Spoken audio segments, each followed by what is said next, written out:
Como não? Mas amar a quem a gente não conhece, a quem nos faz mal, a quem a gente é indiferente, a quem prejudicou a nossa família. Amar alguém que está infringindo algum preceito legal é um abismo isso, gente. A gente sabe que tem e a gente erra, não atentando para a palavra de Deus. A gente erra não brigando com a nossa carne, na palavra, na oração, no jejum, na santificação. Como o apóstolo Paulo, ele diz: olha, eu esmurro o meu corpo e o subjugo à escravidão. Isso é um exercício diário nosso. E nesse texto lido, a gente encontra um homem equivocado, muito equivocado, bem intencionado, diga-se de passagem. E aí a gente vai entender isso, que nem sempre as nossas boas intenções elas nos levarão a um caminho de paz. Nem sempre as nossas boas intenções terão aprovação diante de Deus. Na semana passada eu conversava com uma pessoa, obviamente que eu vou omitir o nome, né? Mas a pessoa me deixou irritado. Porque ela vem com um discurso para mim que, se eu for traduzir isso aí, ela vai me dizer aquela máxima de Nicolau Maquiavel: o fim justifica os meios que foram utilizados. Não importa. Se for para o bem-estar, se for inclusive para fazer a obra de Deus, não importam os meios que se usam.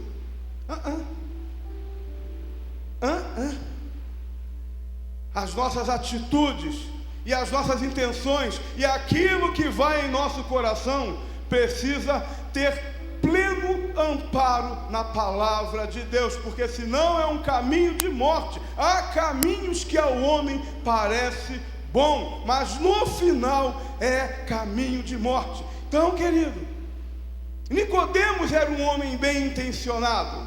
Quem era Nicodemos?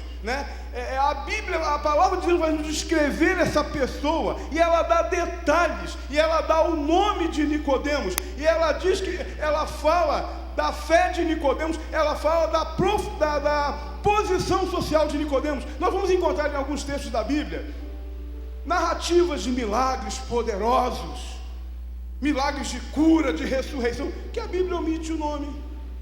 A palavra de Deus não é clara, a gente não vai saber quem é, não dá nome, não dá parentesco.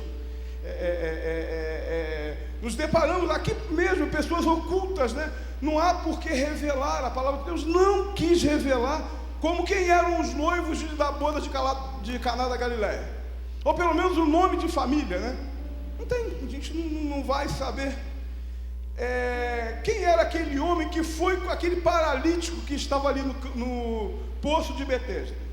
Quem era ele? Alguém sabe? Não, Então a Bíblia vai omitir, mas com Nicodemos não.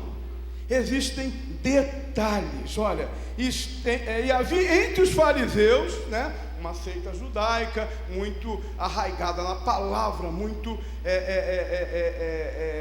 devotada, à palavra, às vezes em extremo, Tanto é que a gente hoje encontra assim um falso crente: é fariseu, esse é um fariseu, virou até um termo pejorativo. Não é bem assim, mas devido a essa extremidade, daqueles homens, um rigor excessivo na busca da palavra, na execução da palavra, na vivência da palavra de Deus, se tornou notável. Então a Bíblia diz que ele era fariseu. Vai dizer também um homem chamado Nicodemos, príncipe dos judeus. Era alguém notável dentre o povo.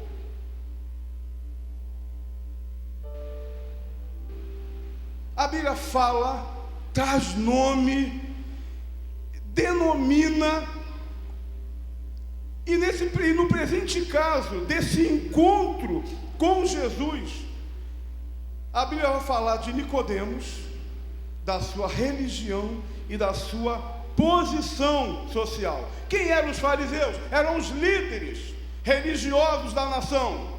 E ele, além de fariseu, exercia esse posicionamento, era um notável, um membro do Sinédrio, que era assim, era a mais alta escola religiosa e também legal, julgava as causas judias, dentro do que Roma estabelecia. Era como se fosse o nosso STF aqui, como se fosse o nosso Supremo Tribunal Federal. Então, Nicodemos era um dos príncipes, um dos principais ali, uma pessoa notada. Jesus tinha diante de si aquele homem importante, notório, com responsabilidades, comprometido com a religião. Tanto assim que Nicodemos vai se encontrar com Jesus furtivamente à noite. Ele vai ao encontro de Jesus na calada da noite, porque não queria se expor. Por quê? Jesus estava sendo muito mal visto. Jesus era mal visto naqueles dias. Um arruaceiro era considerado assim, um agitador. Jesus era um marginal, no sentido de que vivia à margem, era considerado assim, naqueles dias. Mas Nicodemos, ele consegue identificar algo de muito poderoso em Jesus, e ele vai a Jesus.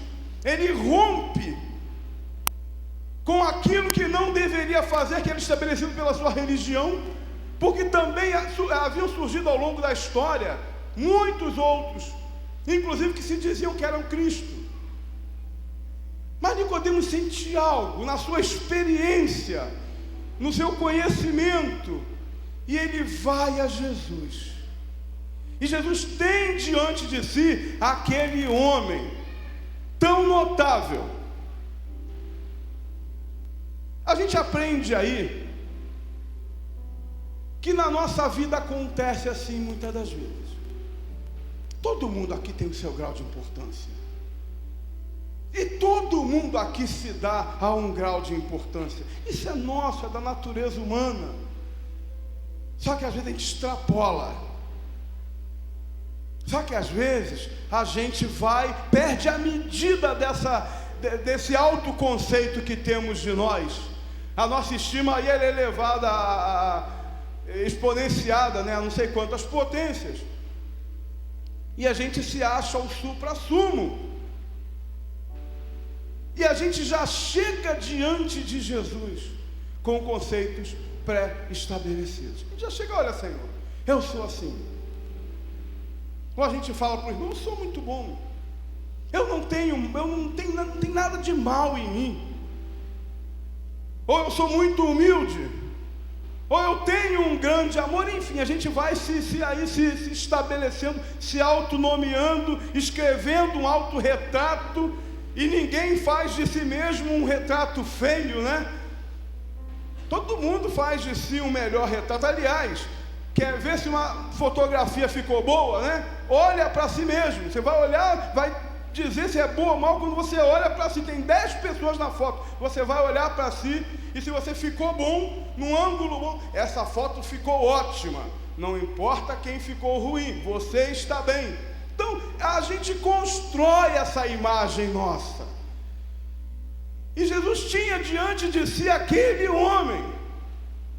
Acreditamos que somos isso, e corremos o risco de nos vermos distanciados de Deus nesses autorretratos que fazemos, pelo nosso poderio social, pelo nosso poder aquisitivo, pelo nosso poder de persuasão. A gente vai acreditando nisso. E durante algum tempo Nicodemos pensou assim, viveu assim e agiu dessa forma. Mas havia esse grito dentro dele, alguma coisa incomodava. Eu tenho que conversar com esse homem, mas eu sou muito bom para estar com ele às claras do dia, então eu vou à noite.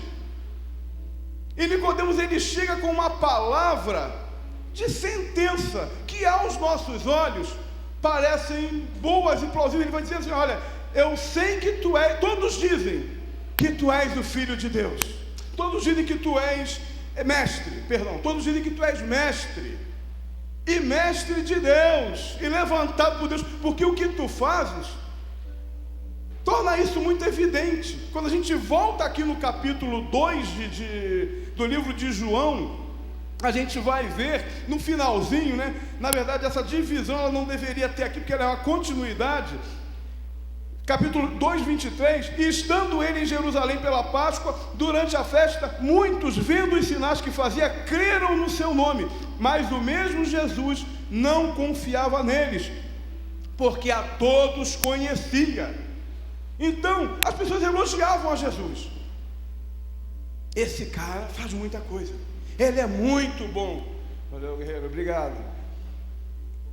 Então Nicodemos, ele chega para Jesus, rompendo aí a tradição, mesmo que na calada da noite, rompendo com aqueles ditames sociais. E Nicodemos comete um equívoco que talvez eu e você, provavelmente eu e você, cometamos. Ele achava que sabia quem era Jesus, porque havia ouvido falar de Jesus, e ele chega emitindo aquela opinião: és mestre, sabemos, eu e todos os outros que viram seus milagres, vindo da parte de Deus, porque ninguém pode fazer estes sinais que tu fazes, se Deus não estiver com eles. Nicodemos queria afirmar o seguinte: camarada, os milagres que o Senhor faz, convencer os homens a tornarem seus discípulos, é um milagre. Transformar algo em vinho, outro milagre. Purificar o templo com autoridade, expulsar vendedores, isso é um milagre. Aqui em Israel, e outros diversos milagres, mas a tua extrema sabedoria na palavra de Deus, na Escritura, tudo isso só pode significar que o Senhor é mestre. E mestre vindo da parte de Deus, porque Deus não enviaria uma pessoa para a nossa nação que não desse sinais.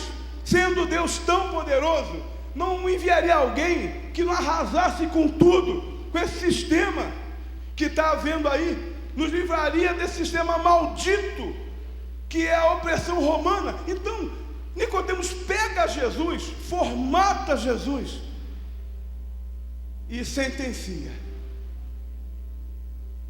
E a gente faz isso. E pronto. Jesus tem que fazer o milagre. Jesus tem que fazer o milagre. Jesus tem que fazer isso.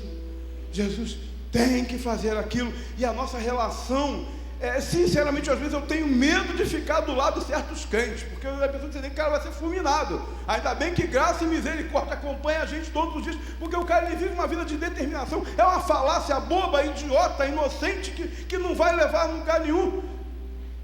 Eu determino, eu falo. Gente, Nicodemos fez exatamente isso. Ele chega e ele fala: porque você opera milagres, você vem da parte de Deus, e todo mundo confirma isso. Esse é o cristianismo que nós temos visto ao longo dos nossos dias. Templos cheios. Se bem que eu gostaria que o nosso tivesse cheio, mas não com promessas vãs. Não porque se reuniriam aqui 6.000 pessoas para verem milagres.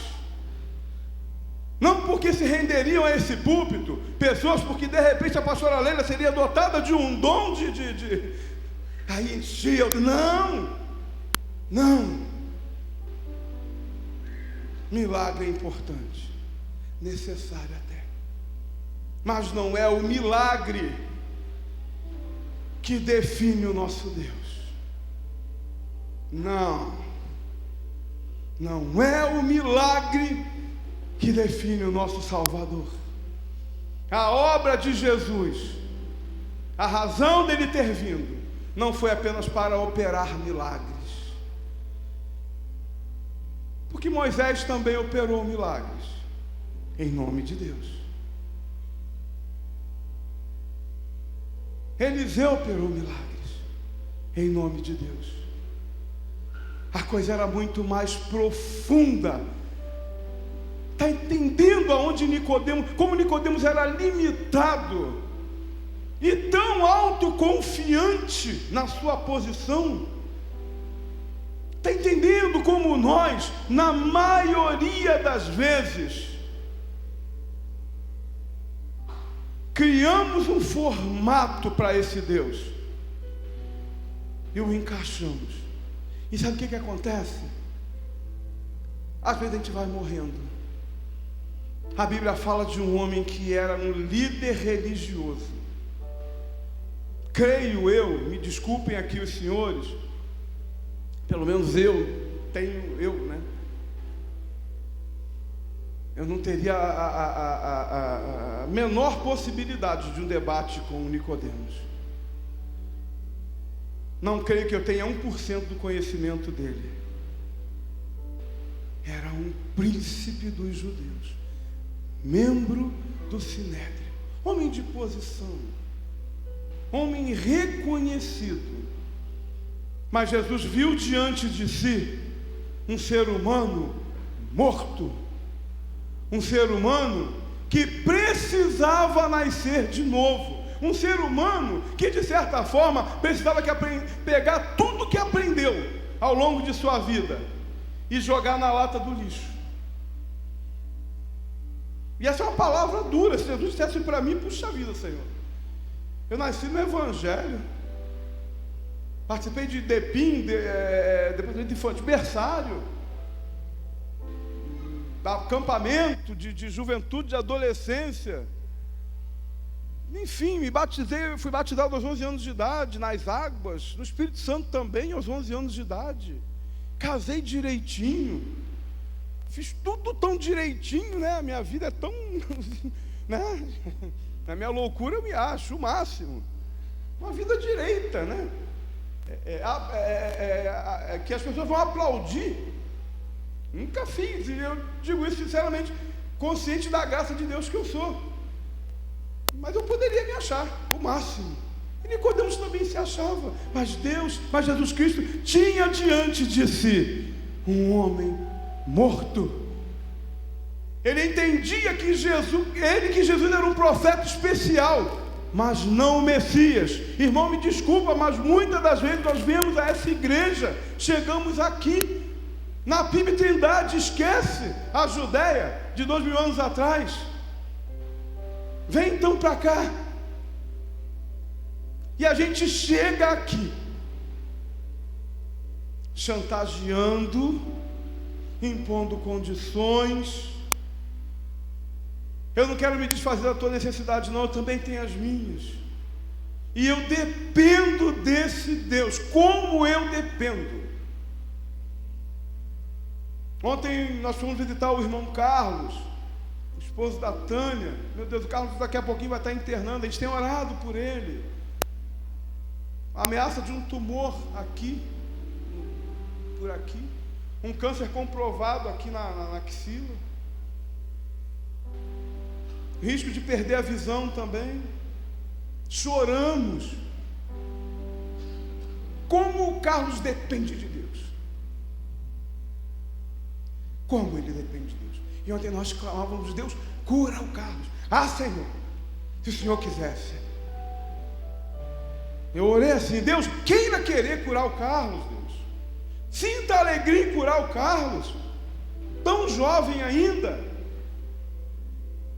uma netinha linda, uma filha linda, um filho lindo, uma esposa linda, uma família, né? Toda. Então eu tenho necessidades pessoais também, e eu não tenho a ninguém recorrer a não ser ao meu Deus.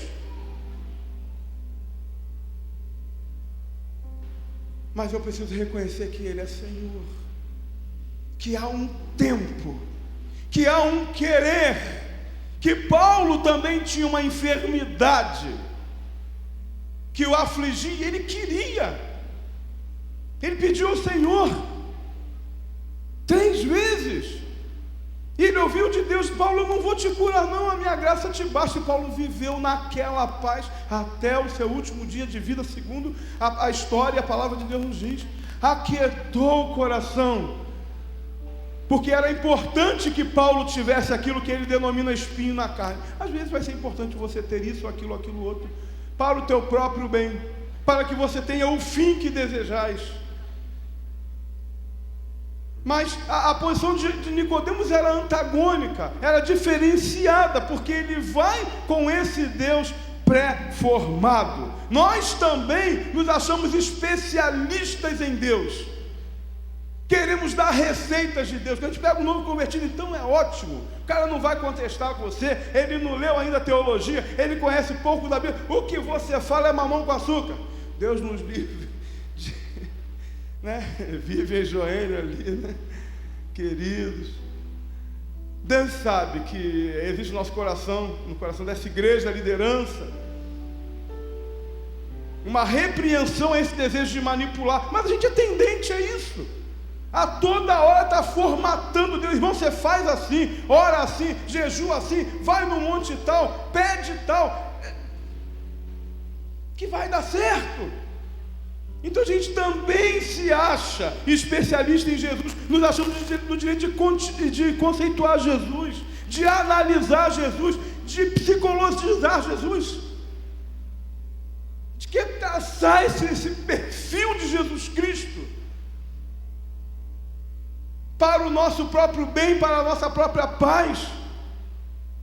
Assim como o povo de Israel lá no deserto quis para si um Deus feito à sua própria imagem, a gente corre esse risco a todo tempo. Construir um Deus segundo Carlos Alberto, meu Deus do céu, seria fantástico se eu tivesse esse poder, graças a Deus que eu não tenho. Então a gente tenta, isso é uma tendência da nossa carne, e a gente briga com isso, e o homem vive nesse conflito que Nicodemos vivia a todo tempo, olhar Jesus pelas nossas próprias lentes. Mas a gente erra feio, porque apesar de todo o estudo ao qual Nicodemos dedicara, de toda a sua ciência, ele fala uma meia-verdade sobre Jesus. Veja que você é profeta, que você vem de Deus, porque se não fosse, não seria. Isso é meia-verdade, não é uma verdade absoluta. Nicodemos, ele faz essa afirmação baseado nele mesmo, no seu próprio olhar, naquilo que seus olhos viam e que seus ouvidos ouviam.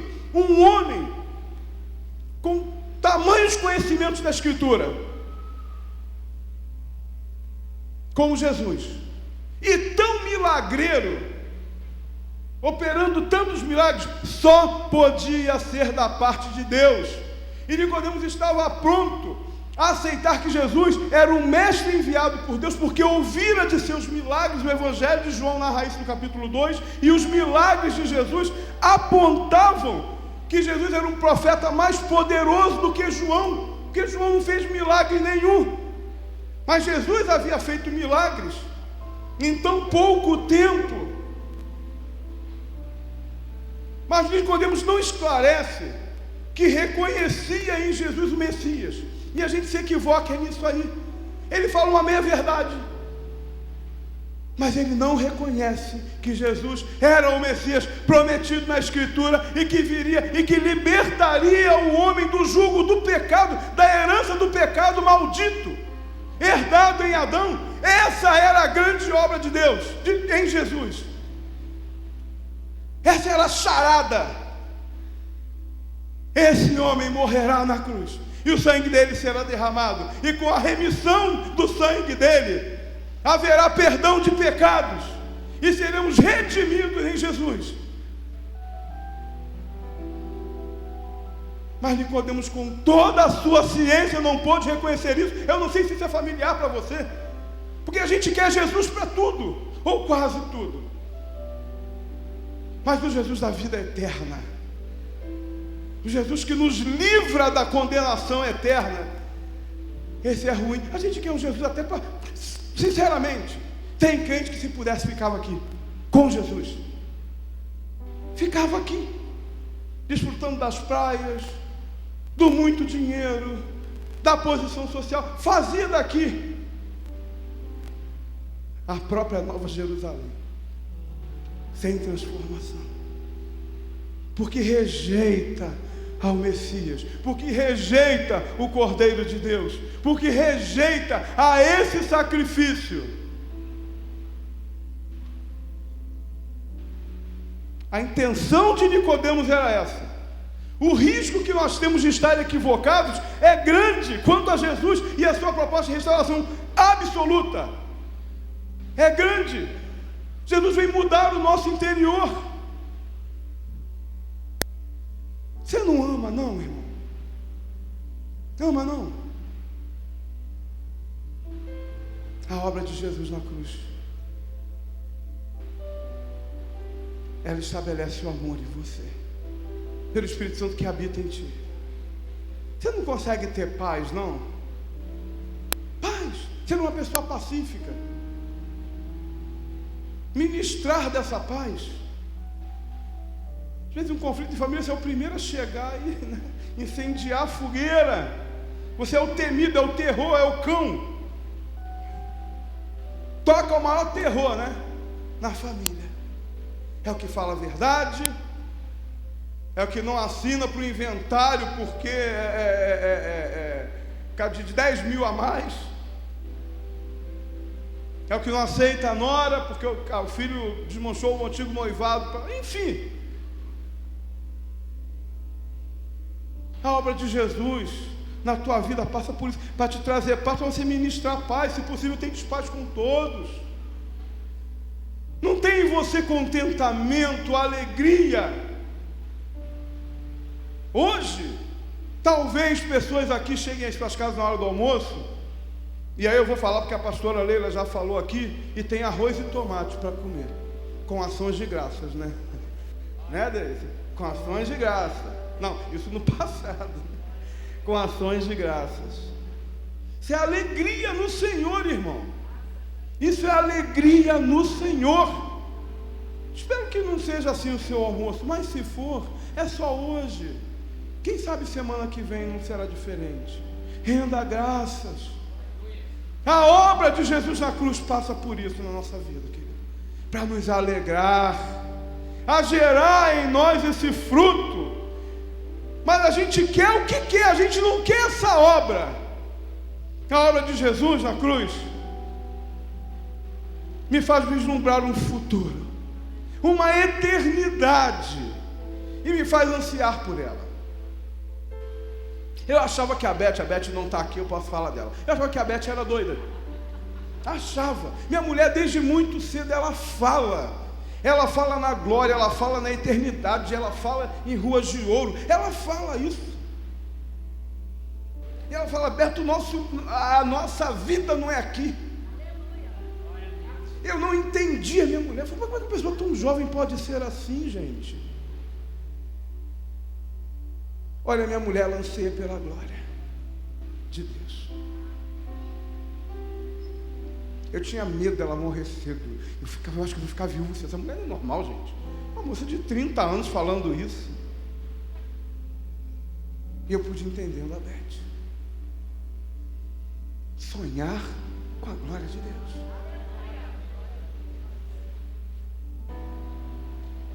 Como cantava o grupo Prisma, né? Como será abraçar Jesus? Está aos pés dele.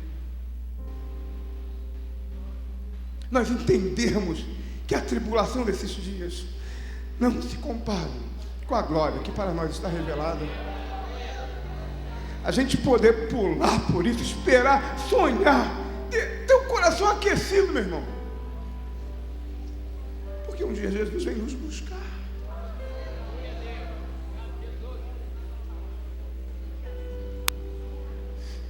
E a gente briga tanto, né? A gente faz desse reino a nossa morada eterna. A gente briga com unhas e dentes por esse mundo, por esse tempo. E a gente rejeita, a gente se torna inimigo da cruz de Cristo, como o apóstolo Paulo vem falando lá na carta aos Filipenses. E Nicodemos, ele traz isso. Porque quando ele fala, olha só, eu vejo que o Senhor é mestre. Desculpa, eu tenho que ver aqui. E desculpa as lágrimas também, não deu para segurar. E ele fala o seguinte: Olha,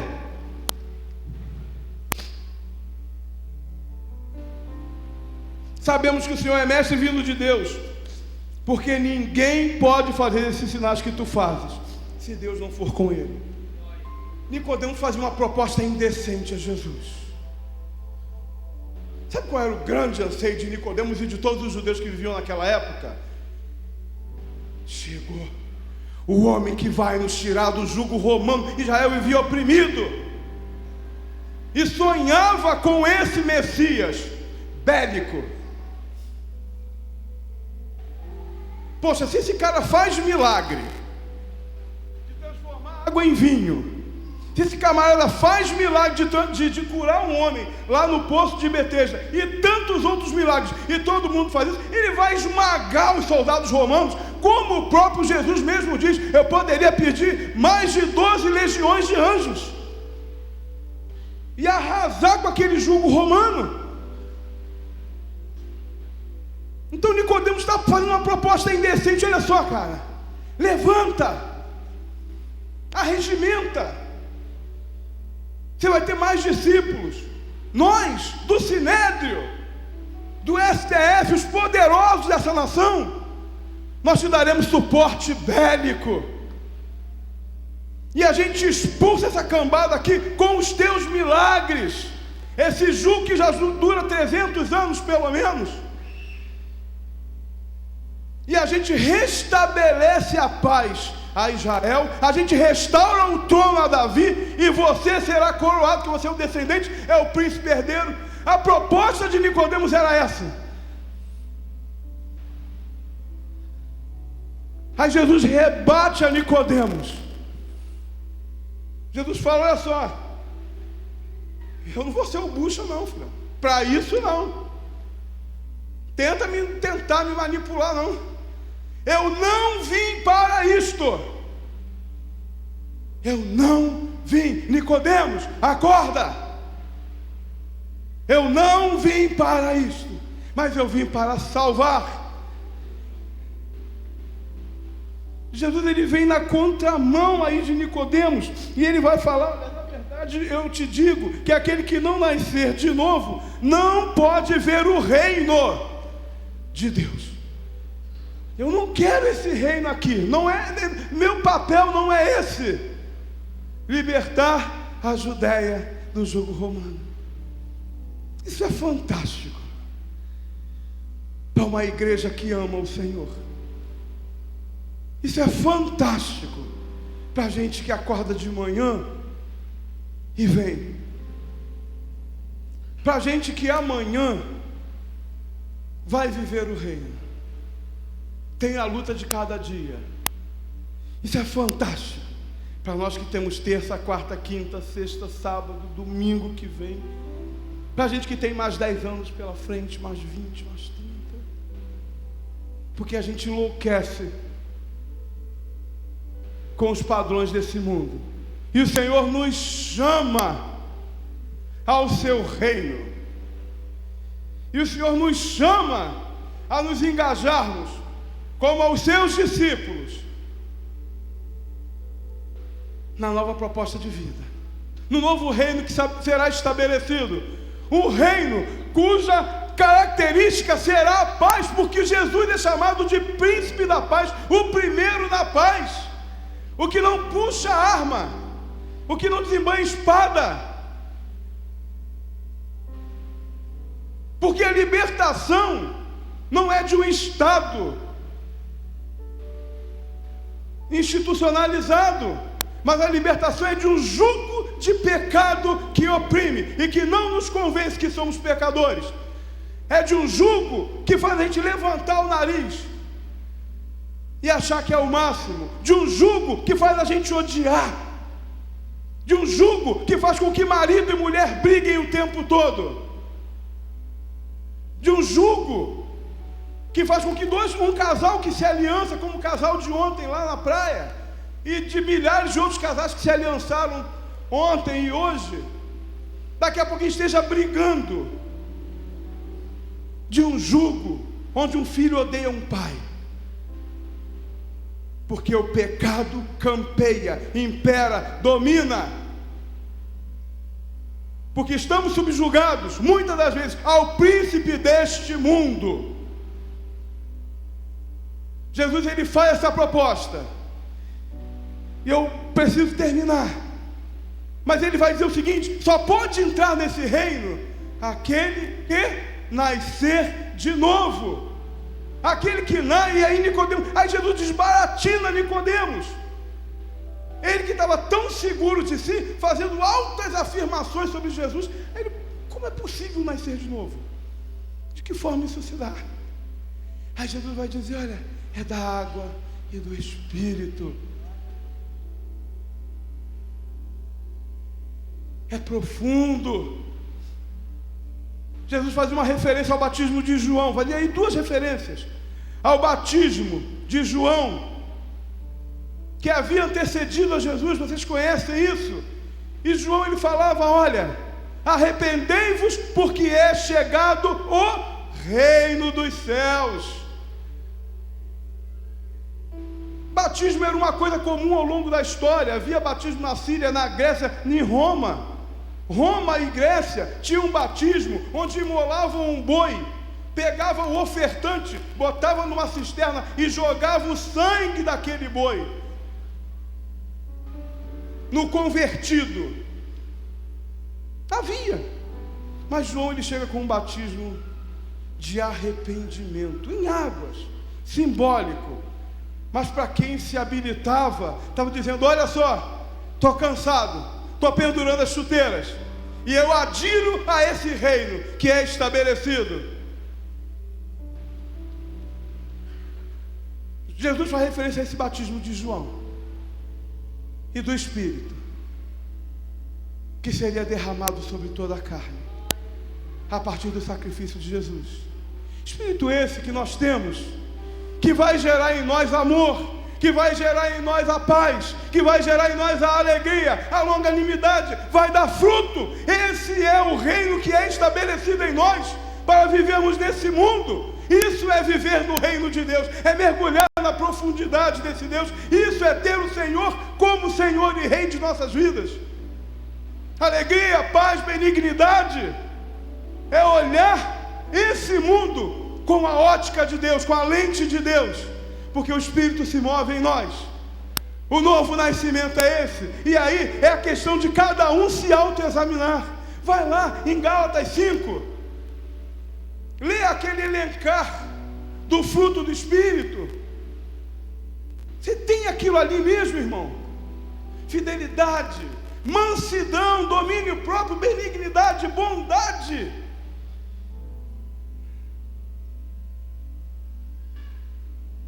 Isso identifica o cidadão do reino. A gente só pode entrar no reino se nascer de novo. É com muito pesar que nós vamos encontrar pessoas dentro de nossas igrejas como Nicodemos, em todo tempo, com Jesus criado à sua própria imagem, com Jesus com que os homens dizem ser, não com que a Escritura diz ser. Gente que talvez esteja nessa manhã aqui, mas a quem o Espírito vai dizer: olha, eis que estou à porta e bato. Eis que estou à porta e bato. Essa palavra foi dita à igreja de Laodiceia e é clamada nesta manhã para nós. Eu tenho para vocês a proposta de um reino, diz o Espírito de Deus à sua igreja. Eu tenho para vocês um reino que é estabelecido em seus interiores, e esse reino, ele será propagado em toda a terra. Queridos, não deixemos que a dureza de nosso coração nos impeça de sermos cidadãos desse reino. Não permita que a nossa formatação de Deus nos impeça de termos as credenciais desse reino. Vivamos nesse tempo, nessa terra, nesse mundo, durante o tempo que o Senhor determinar para nós, mas com a consciência de que não somos daqui, não estamos aqui, não viveremos aqui, Aqui não é o nosso ponto final. E a promessa para Nicodemos e para todos aqueles que crescem é que teriam a vida eterna no novo reino dos céus. Deus abençoe o teu coração, meu irmão. Que a graça de Deus esteja sobre você como igreja. Põe o seu joelho no chão. Fala: Senhor, estou eu sendo como Nicodemos? Será que eu já aprendi tudo? E esse tudo me basta? Ou eu falo como o profeta Oséias: conheçamos e prossigamos ao Senhor. Conheçamos e prossigamos em conhecer ao Senhor. Porque ao Senhor a gente não conhece ponto final. Ao Senhor a gente conhece e conhece e conhece, e a gente mergulha na profundidade de um Deus que é ilimitado, de um Deus que é impensável à nossa mente. Queria orar com você que tem dúvidas. Queria orar com você que não consegue ter uma relação plena com esse Jesus Cristo, com esse Espírito que habita em ti, com você que vive em conflitos, com você que não consegue ser um cidadão do reino, com você que começa e para, e começa e para, e vai, e para de novo. Queria orar com você, para que você assumisse o teu posicionamento de um crente, talvez um crente de muitos anos, mas que não consegue viver a profundidade de uma vida com Deus. Quem sabe nessa manhã o Senhor não te sacuda, né? E você mude completamente. Pai, nós bendizemos o teu nome por essa manhã.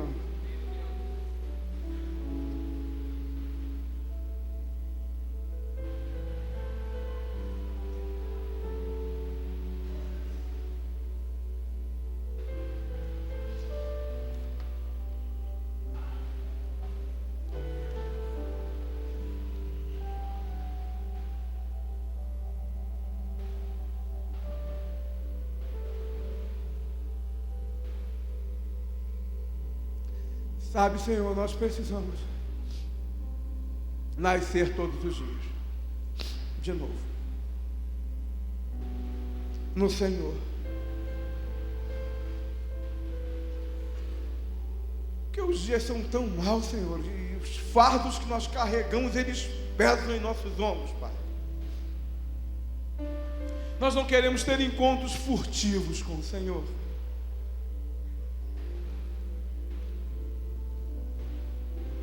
Mas queremos uma plenitude de vida, uma vida abundante. Nós queremos a liberdade de um cidadão do reino dos céus,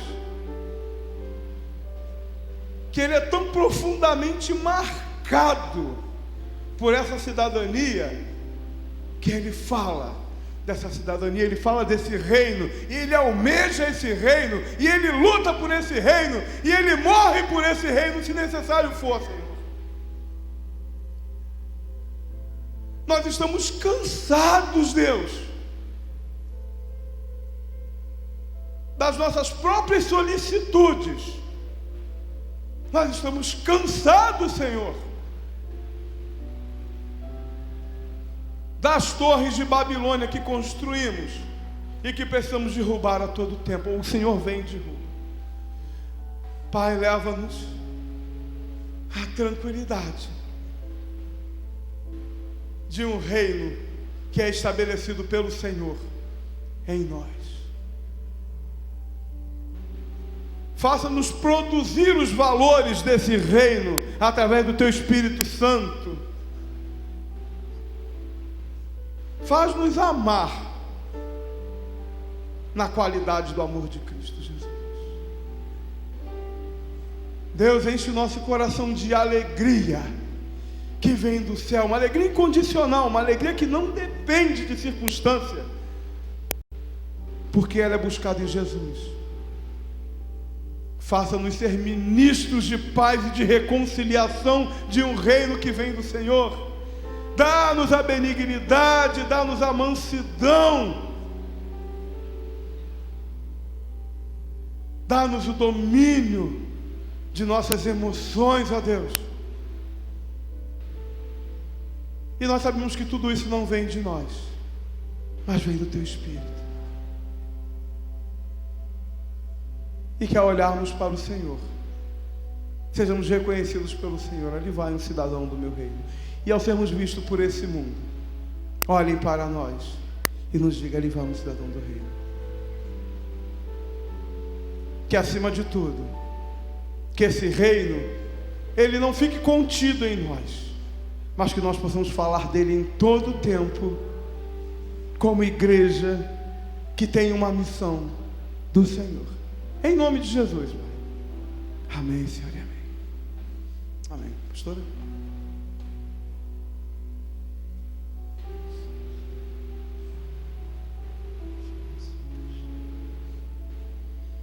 Queridos, agora após o culto, nós teremos 2 reuniões. Uma do Acampa Depim para os pais que ainda não participaram de nenhuma reunião.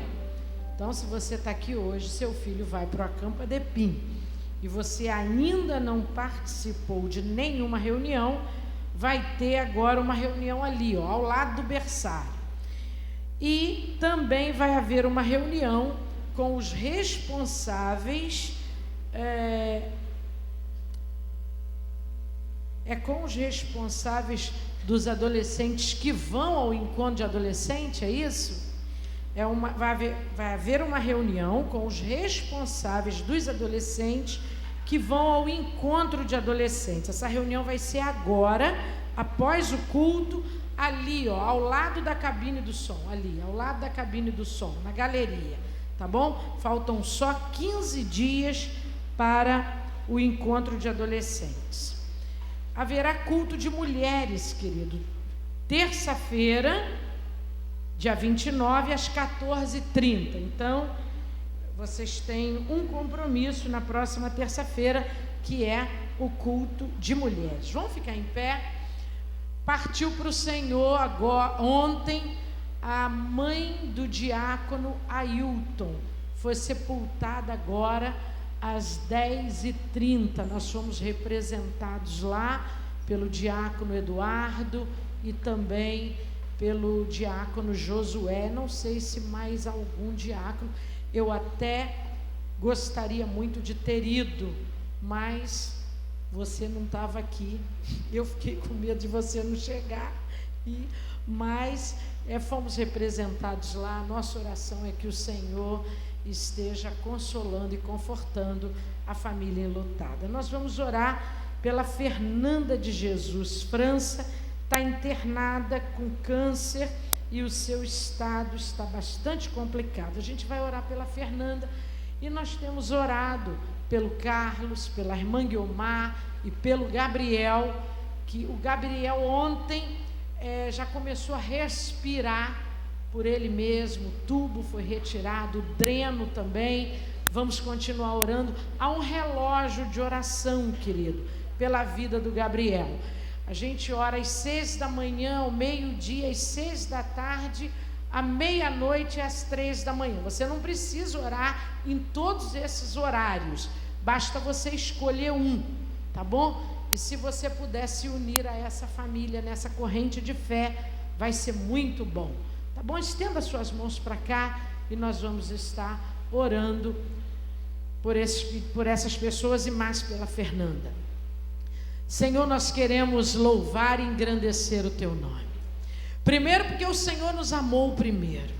E o Senhor olhou para nós com misericórdia, ainda que na nossa vida não tivesse nenhum atrativo, ainda que nós não tivesse nada de bom, mas o Senhor olhou para nós e nos amou, e nos escolheu, e nos permitiu experimentar essa graça. do novo nascimento e nos tem dado uma nova natureza. Apesar da nossa inclinação ser para o mal, nós nos lembramos que o Senhor nos faz abandonar o pecado e viver uma nova vida em Cristo Jesus. Que o Senhor firme os nossos passos e nos permita olhar sempre para a cruz do Calvário, porque a cruz do Calvário nos lembra que toda acusação que havia contra nós foi cancelada, porque o preço já foi pago, preço de sangue. Nós te louvamos, nós te bendizemos por isso, que como Nicodemos, apesar de nós não entendermos bem como isso acontece, como esse novo nascimento ocorre, mas pela fé nós entendemos que nascemos de novo. E nascemos para viver uma vida que exalte e glorifique o teu nome. Nós queremos colocar diante do Senhor em oração a vida dos irmãos amados desta igreja, que estão num leito de enfermidade. Nós nos lembramos da irmã Guiomar. Visita a tua filha, repreende todo o mal, fortalece aquela família, refortalece o irmão Carlindo, e nós queremos pedir ao Senhor que por graça e por misericórdia, mais uma vez o Senhor restaure a saúde da irmã Guiomar. Nós queremos entregar ao Senhor a vida do irmão Carlos. Pai, ele hoje está sendo internado, vai passar por tantas cirurgias, mas nós queremos pedir, toma na mão direita do teu filho, fortalece-o, abençoa a equipe médica, abençoa cada procedimento, cada medicamento. Nós como igreja, nós intercedemos pelo teu filho, pedindo ao Senhor, libera uma palavra de cura para a vida dele. Nós queremos pedir pelo Gabriel, tão jovem ainda. Estivemos ali, fomos tocados, sensibilizados, temos orado pela vida dele. Mais uma vez colocamos diante do Senhor, pedindo ao Senhor que o Gabriel seja restabelecido plenamente, que não haja sequelas na vida dele, mas que ele possa ser reintegrado à sua vida cotidiana plenamente, e nós possamos ver o Gabriel aqui servindo ao Senhor no som ou em qualquer outro lugar, mas gastando a sua juventude no serviço do Senhor. Faz isso pela vida do Gabriel. Pai, nós queremos apresentar aqui a vida da Fernanda, essa mulher que está internada num quadro clínico complicado, um câncer, mas o Senhor é Deus que cura câncer.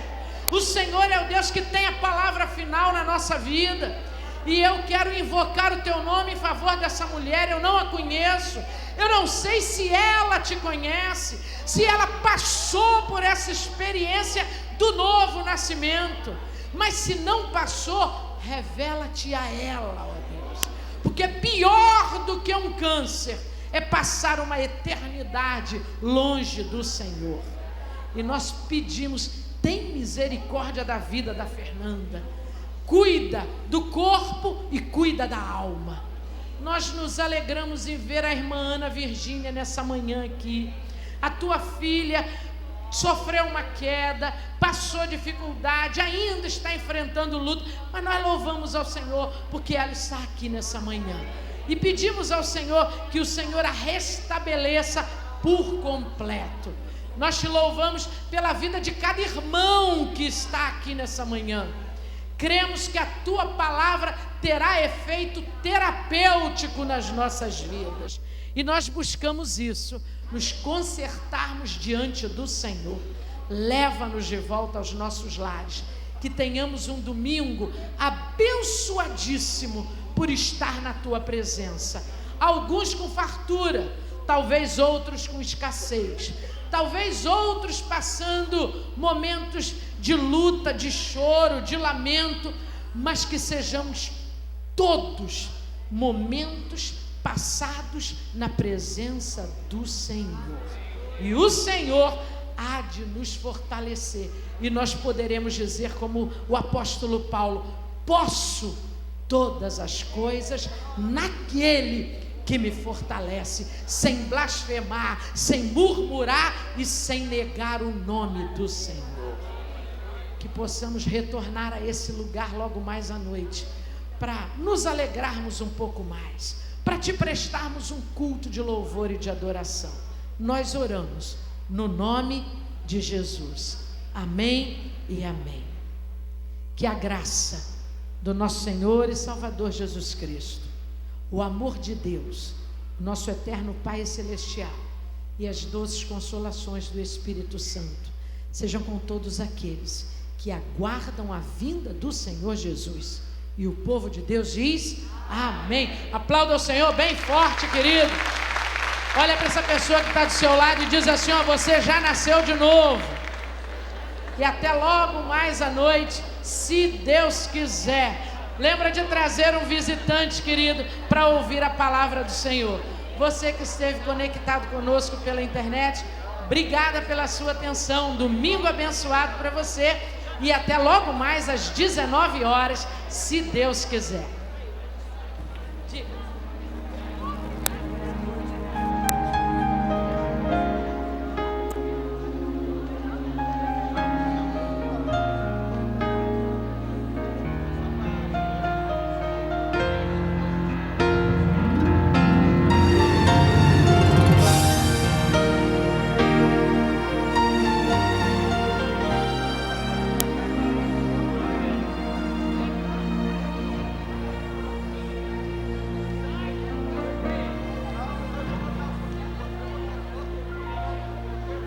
Saiba que tudo que acontece, Deus está no controle.